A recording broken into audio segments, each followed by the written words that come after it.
Comment identifier la zone idéale de bear market sur Bitcoin? C'est ce qu'on va voir dans cette vidéo. On va regarder 7 indicateurs qui cumulés peuvent nous donner une excellente zone pour DCA sur Bitcoin. Et c'est parti, on va commencer dès maintenant avec les indicateurs techniques. Comme vous pouvez sûrement le voir sur l'écran, on va commencer par le RSI, un indicateur technique. Déjà, il faut reprendre la base, c'est quoi le RSI? Le RSI nous permet de comprendre justement l'amplitude des hausses et des baisses, en fait l'amplitude du mouvement du prix. Plus justement le RSI va chuter fortement, plus l'amplitude du prix chute également. C'est-à-dire que les tailles de bougies vont être grandes. Des fois, vous savez, on peut avoir des bougies rouges mais méchées, donc le corps de bougie est tout petit.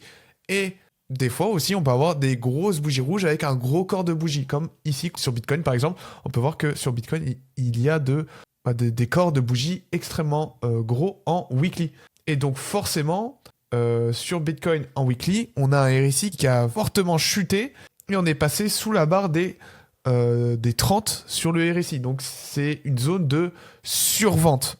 Et donc historiquement, cette zone de survente a été globalement une très belle zone pour acheter du Bitcoin.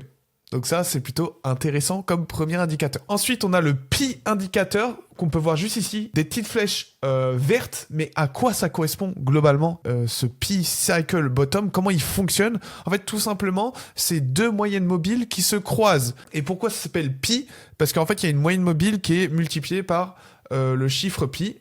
Donc c'est la moyenne mobile qu'on voit en rouge, justement, qui est un peu plus longue. Et en fait, dès que la moyenne mobile en verte croise cette moyenne mobile en rouge, on a cet indicateur qui se déclenche. Donc c'est un peu comme si on avait une EMA 100 et une EMA 200 qui se croisent. Okay, donc là, on a déjà deux données, deux indicateurs. On a le RSI et le Pi Cycle Bottom. Dans notre cas actuellement, on a le RSI qui nous dit qu'on a potentiellement une très belle zone de bottom actuellement. Par contre, le Pi Cycle Bottom ne s'est toujours pas enclenché. Comme on peut voir ici, le EMA 150 est encore loin de l'autre EMA qui est en rouge. Donc, ça pourrait encore durer un petit temps, ce dump qu'on voit actuellement sur Bitcoin. Ensuite, le dernier indicateur technique sur Bitcoin, ça va être les retournements weekly. Globalement, qu'est-ce qu'un retournement weekly sur Bitcoin? C'est quand Bitcoin reprend la tendance sur les bougies. Donc quand on fait des plus hauts de plus en plus haut et des plus bas de plus en plus haut, on a une tendance haussière. Et inversement, quand on est en tendance baissière, on a des plus hauts qui sont plus bas et des plus bas qui sont encore plus bas. Donc en fait, ça vient creuser le prix. Sur le dernier cycle, on a eu ce retournement de tendance juste ici. On a eu la première confirmation ici. Ensuite, on a redump et reconfirmé ici. Donc, on a eu une double confirmation pour être sûr à 100% à partir des 21 000 $. Donc, ça, c'est un indicateur un peu lag, c'est-à-dire qu'on va le voir, on va pas avoir le bottom sur Bitcoin, mais on va rentrer sur une confirmation. Donc, justement, quand on multiplie déjà tous les indicateurs techniques, ça nous donne une très belle zone pour acheter. On peut acheter le début de la chute avec le RSI. Ensuite, avec le Pi Cycle Bottom, on peut acheter pendant la chute. Et ensuite, on peut acheter à la confirmation haussière sur Bitcoin avec le retournement en weekly. Déjà, là, ça nous donne 3 points d'entrée. On a le début de la chute, au milieu et la fin. Donc, assez intéressant. On n'a pas encore vu tous les indicateurs et vous allez voir, c'est encore très intéressant. On va passer au prochain indicateur, c'est l'indicateur on-chain. L'indicateur on-chain qu'on va regarder aujourd'hui s'appelle le MVRV couplé avec un Z-score. C'est un peu technique comme ça, mais je vais l'expliquer. Ok, déjà, c'est deux choses différentes entre le MVRV et le Z-score. Le Z-score, en fait, ça permet de normaliser la volatilité. Donc, ça va venir, en fait, normaliser un prix, un indicateur, en fait. Donc, là-dessus, en fait, on va pas expliquer le Z-score, parce que ça va nous permettre, en fait, de quantifier, justement, le MVRV. Donc, on va parler du MVRV. Qu'est-ce que c'est? Qu'est-ce que le MVRV? Donc, le MV, c'est le market value. C'est tout simplement en fait le market cap de BTC. Donc, combien est le market cap de BTC, tout simplement. Par contre, le RV, ça va être un peu plus différent parce que ça va être la capitalisation de Bitcoin en fonction des derniers mouvements de chaque acheteur. Donc, à quel prix ils ont acheté leur Bitcoin et ça va justement nous donner un prix où ils sont en profit ou en perte. Et grâce aux Z-scores, on va pouvoir normaliser tout ça et avoir un peu comme sur le RSI, comme vous pouvez voir juste en bas, juste ici. Ça va nous donner globalement en fait une charte où on va avoir des explosions en valeur et ensuite là une grosse perte de la part des whales. Et donc souvent quand les whales perdent, c'est souvent en fait le bottom sur Bitcoin. Et comme on peut voir jusqu'ici, bah ça marche un peu comme le RSI. À chaque fois qu'on était sur la bande du bas globalement, c'était également une très belle zone pour acheter. Et quand justement on passait même en dessous, donc en dessous des zéros, c'était même une zone idéale.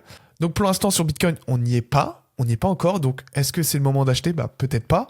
Peut-être que si. En tout cas, quand on commence à coupler tous les indicateurs, on pourrait pour l'instant se dire, ok, on est sur une belle zone pour commencer à acheter tranquillement, mais on peut encore attendre. Il nous manque peut-être une petite dernière chute pour justement faire chuter légèrement Bitcoin pour qu'on puisse toucher le point zéro sur le MVRV et également que ça déclenche du coup le P-Cycle Bottom avec le croisement entre l'EMA en verte et l'EMA en rouge. Donc maintenant, on va passer au prochain indicateur qui est l'indicateur de sentiment. Ce qu'il faut retenir avec le Fear and Greed, c'est qu'on est allé dans une peur extrême il n'y a pas très longtemps. Mais moi, en fait, ce qui m'intéresse avec le Fear and Greed, c'est pas forcément la peur extrême qu'on a eue, mais c'est surtout... Alors, c'est assez intéressant, vous allez voir pour la suite. Retenez bien, la peur extrême a été du coup faite quand on était à 60 000 $. Et l'euphorie suprême sur ce cycle a été fait lorsqu'on était à 100 000 $ globalement, ok ? 100 000 ou 60 000 $. Mais globalement, ATH confirmé, donc ici, on va dire 100 000. Après, du coup, on est allé plus haut, légèrement plus haut, à 120 000, mais aucune euphorie, il ne se passait plus rien sur le marché déjà, donc c'était assez étrange. Donc retenez bien, top euphorie du cycle, c'était 100 000 $, et le maximum, justement, baissier, la peur, c'était à 60 000 $ il n'y a pas très longtemps. Retenez bien, ça va être très important pour le prochain indicateur. La prochaine catégorie d'indicateurs qu'on va aller regarder, ça va être les indicateurs macro. Donc ici, je vais faire une analyse un peu plus technique de Bitcoin. On va regarder Bitcoin face à l'or. Historiquement, lorsque Bitcoin a fait des bottoms face à l'or, c'était également un bottom face au dollar. Donc si on analyse Bitcoin face à l'or et qu'on trouve un bottom, ça veut dire que c'est sûrement un bottom aussi face au dollar. Donc on peut justement trouver un lien avec l'or et le dollar. Et donc en analysant Bitcoin, donc je vais me remettre en daily pour que ce soit un peu plus visuel, parce que là, il n'y a pas grand-chose de visuel. Donc globalement, en fait, sur Bitcoin face à l'or, on est dans une grande ABC. Donc c'est grand classique d'un bear market, on descend en ABC. Donc on est déjà dans la dernière chute. Donc c'est-à-dire que on est proche d'un bottom. Donc maintenant, c'est de calculer cette dernière C. On voit qu'il y a un énorme match ici sur mon triangle en vert en bas. Et en fait, actuellement, ce qu'on a fait, on est déjà dans la dernière vague de 5. Pour ceux qui font pas de vague d'Elliott, vous inquiétez pas. Ce qu'il faut comprendre, en fait, c'est que une vague de C, une grande vague de C qu'on peut voir ici en orange, globalement, elle se finit en 5 vagues blanches. Et dans 5 vagues blanches, dans chaque vague baissière, il y a encore 5 vagues, ok ? Et ça, à l'infini, et au bout d'un moment, ça va se stopper, ok ? On va finir le cycle baissier. Et ce qu'il faut retenir, c'est qu'on est dans la 5, qui elle-même est dans la 5, et qui elle-même, par contre, n'est pas dans la 5. Là, on est dans la 3. Donc ça veut dire que on est vraiment sur un bottom imminent pour moi sur Bitcoin face à l'or. Je dis pas que là, c'est finito, on va plus dump. On peut encore dump, ok ?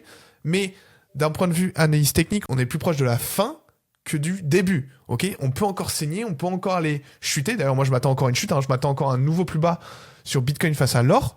Mais à tout moment, on fait un pump et c'est fini. Donc ça va être très intéressant. Donc moi, j'ai mes alarmes qui sont posées au cas où s'il y a un pump de Bitcoin face à l'or.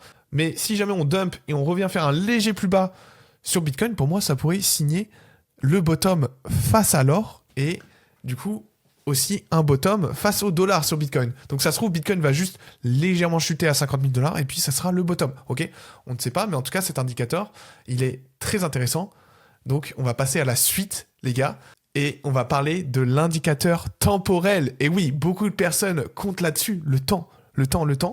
Et donc, on va changer de charte et on va se mettre face à Bitcoin. Alors, ce qui est assez intéressant sur l'analyse temporelle, c'est que, en gros, sur tous les bear markets, globalement, en fait, on a toujours dump en 1 an. On a toujours trouvé notre bottom en 1 an, ce qui est assez impressionnant. C'était tout le temps 1 an, globalement, quasiment au jour près.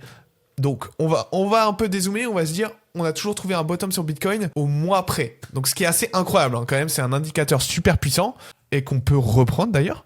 Mais du coup, en fait, ce qui est assez intéressant par rapport à tous les indicateurs qu'on a vus précédemment, le RSI, d'ailleurs, alors j'ai pas parlé du top, justement, où est-ce qu'il pourrait être le top, parce que, en fait, naturellement, on se dit que le top était à 25 000 $. Bah oui, en termes de prix, on n'est pas allé plus haut que 25 000 $. Mais bon, aujourd'hui, Bitcoin a évolué. On n'est plus comme avant sur des tops historiques, c'est-à-dire qu'en marché traditionnel, les gars, les tops Donc les plus hauts ne sont pas forcément des plus hauts en termes de technique, en termes d'indicateurs, des fois les plus hauts sont juste avant. Et en fait, ce qu'on fait des fois, c'est des pièges haussiers, et ce n'est pas des tops. En fait, c'est juste un bull trap pour aller plus bas. Mais en fait, concrètement, en termes d'analyse technique et de top technique, pas en termes de top, en termes de prix, mais vraiment le top technique est juste avant. Et c'est pour moi ce qu'on a fait sur Bitcoin. En fait, le vrai ATH sur Bitcoin était à 100 000 $. C'est-à-dire que les instits sont sortis à 100 000 $. Et tout ce qu'on voit après 100 000 $, ce n'est pas un bull run. C'est un bear market qui était en construction. Ok, c'est un peu technique, c'est un peu théorique. Ça peut sembler un peu loufoque pour certaines personnes. En vrai, il n'y a aucun souci. C'est ma théorie pour moi.